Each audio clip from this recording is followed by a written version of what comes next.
Здравейте, приятели на канала Таромисия! Днес ще видим какво ви очаква на любовния фронт. На любовния фронт имам усещането, че на тези от вас, които гледат, им се случват някакви турбуленции и ми се иска да ви кажа нещо повече по този въпрос, за да може да видите нещата малко по-ясно и да получите по-ясна представа в каква точно посока е добре да насочите своя поглед. Не е толкова зле, 3 чаши, то това е щастие и паш на жезлите, тук има ентусиазъм, тук има влюбени хора, трите чаши са радост, споделеност, нещо, което така ви е хубаво на сърцето. Тук за сега няма турбуленции, я да видим тук. Кралица на чашите, още по-хубава емоции, чувства изливат се от всякъде. Може би турбуленциите пък са положителен знак, знаеш ли? Сега ще продължим да видим какво още ще ни кажат картите за вашия любовен живот. Тук има една споделеност и ентусиазъм. Всяка сте в началото на някаква връзка. Аз така го виждам.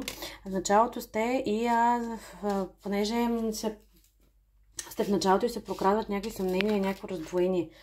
Може би е свързано с вашето минало, може би е свързано с миналото на човека, за когото говорим. Ама много ви се иска да хвърлите всичкото минало, така да се хвърлите напред с целия ентусиазъм, да се доверите, да не се страхувате. Много ви се иска да го направите, защото имате така, имате това желание, имате този порив, има това чувство. Я да видим сега тази другата страна, какво мисли по въпроса, сякаш това сте вие сте тези, които гледате. Я да видим другата страна, какво мисли по въпроса. Другата страна малко е по-прагматична, по-претегля нещата и другата страна е обаче доста с повече така. Това е млад човек, който е преживял едно разбито сърце или мой. И той има нужда да се възстанови, да се възроди, да възкръсне отново, да си събуди сърцето и в крайна сметка обаче вие имате потенциала да му помогнете за това на този човек. Защото десетка чаши е най-прекрасната, така най-обичаната, любимата карта, която показва едно щастие, едно светло бъдеще, една красота. Въпреки че тук имаме тройка мечове, тук имаме разбито сърце, тук имаме, може би, тук става въпрос за тежък развод. Минал е вероятно тежък развод или тежка раздяла.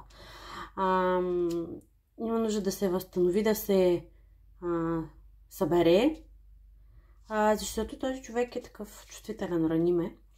Вие тръгвате с доста емоция напред. Доста сте ентусиазирани и ето тук по двойката мечове се вижда, че все пак усещате, че нещо може би има, което все още не е чак толкова красиво, но ви се иска да бъде.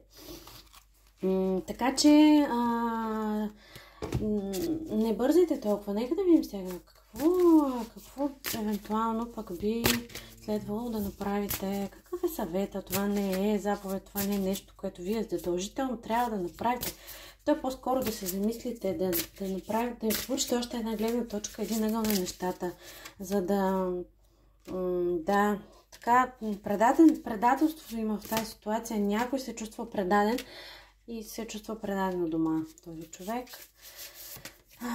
Така че буквално си има дупка в душата. И нужда вероятно от време.